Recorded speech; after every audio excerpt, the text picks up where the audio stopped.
Alors maintenant que ça c'est dit, comment faire concrètement pour vaincre, l'amaxophobie, donc la peur de conduire?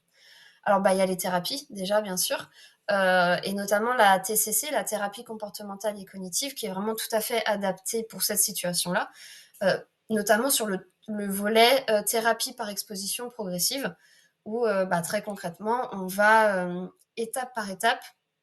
reprendre le volant, en fait. Voilà et définir, et faire, en fait, au début des petits trajets pour regagner confiance et peu à peu, bah, pouvoir, aller de plus en plus loin et par exemple reconduire sur autoroute ou reconduire seul. Ce qu'on voit de plus en plus aussi, c'est la thérapie d'exposition par réalité virtuelle et ça peut être vraiment pas mal parce qu'au début, ça peut vous permettre, en fait, de vraiment vous confronter à cette phobie de conduire,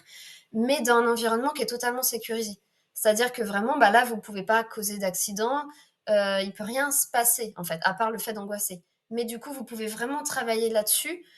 au début, sans en plus, bah, la peur d'avoir un accident, de causer un accident et cetera ou de mal conduire. Ça, bien sûr, c'est au début, puisque, bah, à un moment donné, il faudra bien passer à la thérapie, ce qu'on dit in vivo, enfin en vrai, en fait. Il faudra bien à un moment prendre le volant. Mais au début, ça peut vous permettre, si vous trouvez un praticien qui le fait, de retrouver confiance, en fait. Et puis si votre phobie, elle est liée à un traumatisme, bah, notamment un accident ou même une crise d'angoisse, en fait, hein,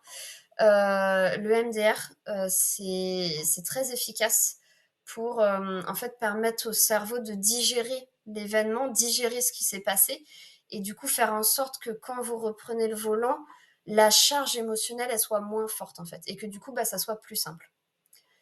Il existe une autre solution, qui est pas assez connue, je trouve, dont on parle pas assez, ça va être les stages de conduite spécialisés. Alors évidemment, il faut en trouver un là où vous êtes, mais ça existe et l'idée, c'est vraiment, on n'est pas sur,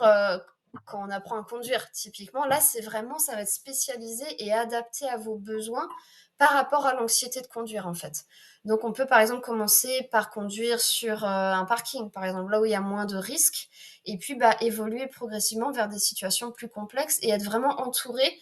par des moniteurs d'auto-école qui sont vraiment formés à la gestion du stress, en fait et en plus, c'est quelque chose souvent qui se fait en groupe, donc vous pouvez en plus échanger avec des personnes qui vivent la même chose que vous et qui ont les mêmes peurs que vous et ça peut être vraiment très, libérateur et thérapeutique.